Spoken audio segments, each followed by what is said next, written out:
All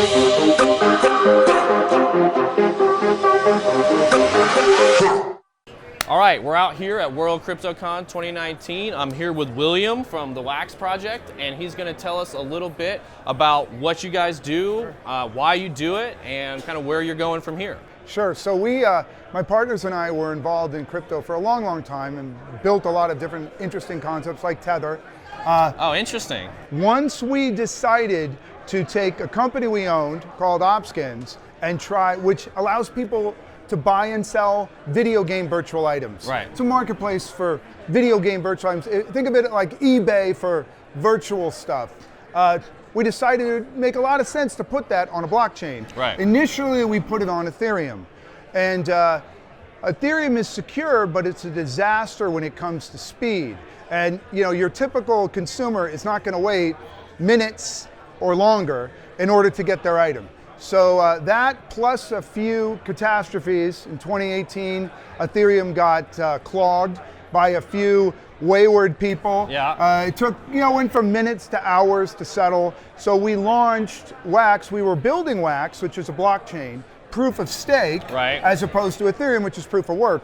Now, proof of work is awesome if you don't really care about speed or cost. You just want to know the thing works. Well, and you want the highest level of security. And the highest level of security. Sure. It's great for that. But for the vast majority of consumers who value convenience above all other things, sure, a permissionless proof of work chain isn't going to work. Well, speed matters to people like that. Speed and cost, and variability of cost. Sure. Right? It's crazy, absolutely, right? Yeah. You don't know what it's going to cost day to day. So we actually launched the alpha version of Wax really earlier than we wanted to. Okay. Last year when Ethereum got completely congested. And as you know, the way Ethereum works, it's got surge pricing like Uber. Absolutely. Right? The way you clear a transaction is you just pay more. Right. So, and I'm not overly critical of Ethereum because that's just the nature of how their consensus mechanism works. Just a different use. Yeah. But for our broad consumer use case, we knew we had to be on a blockchain that was fast. And we took the delegated proof of stake mechanism from EOS, right? And what I can say is so far so good. Okay. So it's exactly the same 13 block producers, or? There's differences because we used elements of EOS, one of which was the DPoS. Right. But when it comes to how you stake, how you vote, which is the core piece of EOS, we modified it to suit our audience. Okay. And while DPoS, I'm a big fan of, we built our chain for. Everything has trade-offs. Sure. One of the trade-offs with DPoS is, of course, is you need to vote. Sure. And there's no problem with voting. It's just, in my own mind, voting is, it's not optimized yet. I struggle a little bit with why a guy with $10 of crypto should be voting on who the block producers are, sure, who are validating transactions. Right. But setting that aside, it is a wonderful blockchain to work on. Right. DPoS is straightforward, and we have 21 block producers, so 21 validators. Okay. And as a result, it goes pretty darn fast. Half second block cycles. So most consumers don't mind waiting half a second, right, to get something done. And so let's get away from kind of the technical nitty-gritty stuff and more from the consumer-facing perspective. If I'm a consumer, I'm a hardcore into gamers. We are big believers in where esports are going. Say I've got some items. Is it like what type of items? Is it World of Warcraft, or like what type of stuff? Right. How would I interact with your project right now as a user? Right. So today there's dApps that have their own virtual items. And the reason, let's say, a World of Warcraft is not on any blockchain in the world is because those companies that build video games sure, have not yet opened up the ability for the individual player to own that virtual item, right, as you know. Right. The item is licensed to you, and it's owned by the video game, and in almost all cases, video games don't allow you to trade that item. Mm-hmm. There's a few exceptions. Right. But and they also have complete control over the stats and anything like that. That's actually a fun fact about Vitalik Buterin, and before he even started with the whole Ethereum project, he was really heavy into World of Warcraft, and I forget what it was, had a special character or a special item or weapon or something like that, where they tweaked the stats, and it totally changed the power of the character, and he realized, the problem with a centralized model within the, a digital asset space. Yeah, let me make one point about this. I believe you're talking about video game virtual items, correct? Which are items in a game that provide utility value to the player, correct? Right.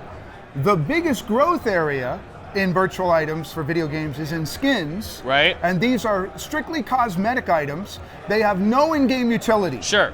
But for various reasons, which we probably won't get into today, as a result of that, the desire and the market of that will be many times bigger Absolutely. than it will be for strict virtual items that provide that in-game utility. So the issue with the biggest video game businesses today, as I said, they have a licensing model. Mm-hmm. You never actually own the video game. Right. You never actually own the virtual items. Right. Your license and terms of licensing can change. Exactly. This is why we see all of these thousands of people building organic, native dApps that are video games on blockchains that from the get-go allow for people to trade those items and for the items not to be modifiable because right. they're blockchain based. And it's a big industry. 50 billion or so of these items get traded in secondary markets globally. So, and the video game industry is 2 billion of all people on earth play video games, probably 300-400 million are hardcore video game players. Right. So it's a very nice consumer market. Absolutely. And it makes sense that you would have a blockchain that is designed just for those types of people. And so what dApps do you guys have on there right now? Or well, we items just launched the chain. Okay. We just did what's called a token swap. So it's an ERC20 token, which people then swap for the native Wax protocol chain. That ended, I think, end of August.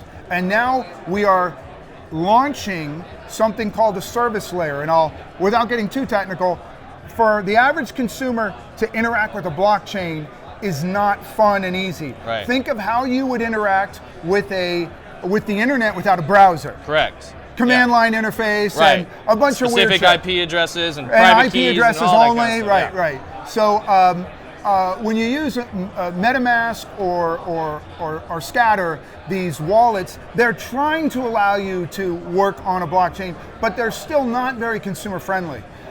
It takes way too much time and there's too much friction. Sure. So our thinking was, if you want to get millions of people to actually trade and use virtual items on a blockchain, probably you have to make it as easy for somebody to access as it is to log into Facebook or Google. As few steps as possible. So we built what's called a service layer. So it sits on top of the blockchain and it allows a bunch of microservices such as OAuth or social media login so that you can get right in it. The ability to trade items without something like a MetaMask or a Scatter, but just an email address or a phone number, stuff like that. Yeah. So we're trying to take these wonderful blockchain-based items, but make them accessible to people who appreciate the value, but don't want to become computer scientists to figure out how to use a blockchain. Yeah, make it more user-friendly, for sure. And there's really an infinite number of microservices you can use. We're building them out now. One, as I mentioned, is all of the OAuth or the social media login abilities. So you just put in your Facebook credentials. Then comes things like the way a wallet would work. So a little bit easier than the traditional wallets of today. And then even full-on marketplaces so that people can operate essentially their own type of marketplace to build like a mini Opskins. That's really, really cool. So those are sort of where we're pushing it because we're very focused on broad adoption of this stuff. Sure. And as you can see from a conference like this, it's starting to happen. Absolutely. So where is the best place for people to keep up with you guys, get more information, follow along? Sure, wax.io. Okay. And we're even updating that site probably in another month. The pace of change in blockchain is fast. Sure, yeah. You're going to be able to see a lot of very cool things. We're launching a cloud type wallet.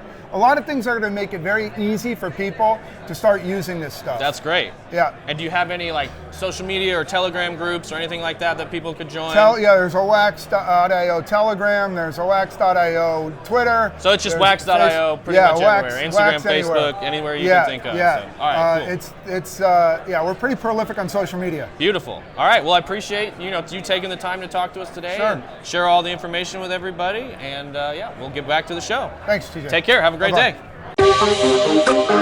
day.